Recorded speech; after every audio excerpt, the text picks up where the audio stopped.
Hello there, welcome to lesson 22. In this lesson, we once again are going to be looking back through time and looking at those lessons where I'm talking about the active voice, the passive voice, when to use the active and why you should, when to use the passive, and it's okay to use the passive in certain circumstances, but the general rule of avoiding the misuse of passives. And this lesson concentrates specifically on another bad habit that many legal writers have of using what I call either unnecessary passive forms or quasi-passives.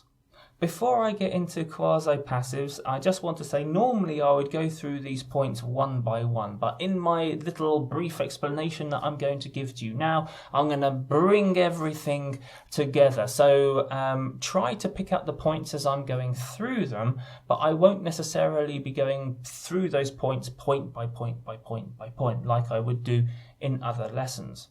So when I talk about quasi-passive structures, I'm talking about structures which aren't true passives. That is to say, they don't follow the classic passive form, but they are normal sentences, but they are just finished by someone or by something. And it's this added modifier, this extra piece of information, which either isn't needed, or if it is needed, it should be redrafted in such a way that it doesn't stop the flow of the sentence, because a well-written sentence has a flow. The reader starts the sentence, you get to the end of the sentence, you understand everything because of the flow of the sentence, you move on to the next sentence. And so, as I've said in a number of my other videos, if the flow is correct, then it's a bit like the writer taking the reader by the hand and taking them on a journey through the writing. But if I can use that analogy, it's difficult if you take someone by the hand and all of a sudden pull them over here and push them over there.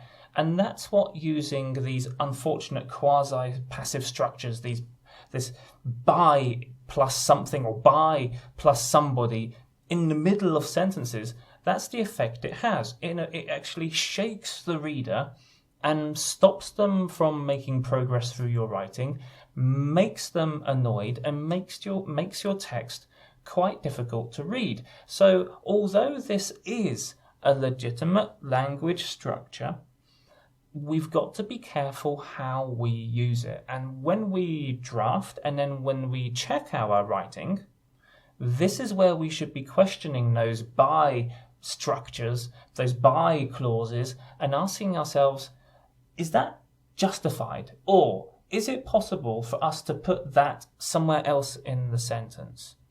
Let me show you an example. So we need to know when it was filed by ABC with the local council. Here, by ABC is a stop in the sentence, because the sentence would normally be, we need to know when it was filed with the local council. This is the general message of the sentence. So by putting this by clause in the middle, it stops the reader. And so then the reader the flow of the sentence is then disturbed. The reader has to stop. The reader then has to think about the sentence again, and then it wastes the reader's time and makes the reading experience difficult and potentially confusing. And here we would look at that by clause and we would say, can we redraft that in a better way? And if we think about it carefully, we easily can. We need to know when ABC filed it, whatever it is, with the local council. And of course, in a real context, it would have a name, whether it would be the document, the submission, the filing, the data, the evidence, whatever it might be. But you can see that the rewritten or the redraft doesn't disturb the flow, and it's easy to read and it's easy to understand. And hopefully you'll be able to see in the comparison between the two sentences what I'm talking about by the flow and how it is stopped. Now, the last point I've put up here, that this is an advanced English skill, is you won't see this discussion in English language course books.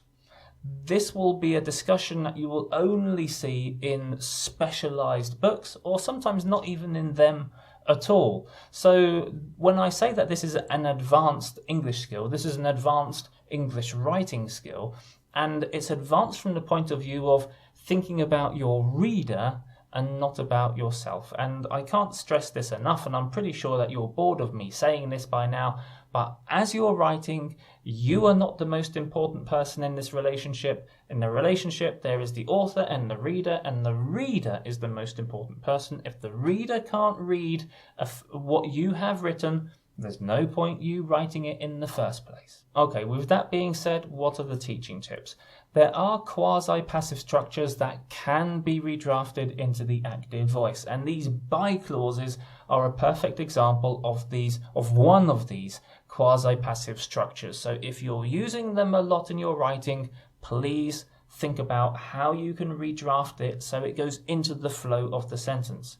These are easy to change once you get better at identifying this in your own writing. So this is really a discussion about identifying bad habits and changing them into good habits. And the questions we'll do after this unit will get you to practice that particular skill. Much better flow is not just a question of flow, it's a question of understanding, it's then a question of much better communication, and then it's a question of a happier reader.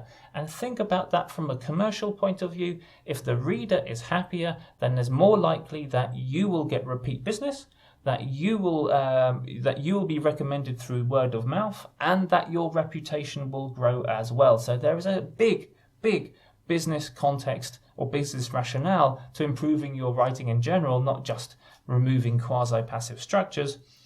And just to underline, there is a time and a place for a by clause. I'm not saying that the structure is wrong. It's not wrong. Sometimes it's wrong in how it's used, and from that point of view, context is key. Okay, time for you to try some questions, to start developing this good habit. What I'd like you to do is redraft the sentences by putting the underlined by clause into a different place, into the flow of the sentence. And if you have a look below this video, you'll see that there's a link where you can download the questions if you're watching this on Patreon, as I hope you are. Just by way of example, the form was signed by ABC in front of the notary public. Should be ABC signed the form in front of the notary public. And if you go back through the video, you'll see the other example that I gave you. Okay, good luck with the questions. Once you've finished, come back and watch the answer video and see if your answers match my suggested answers.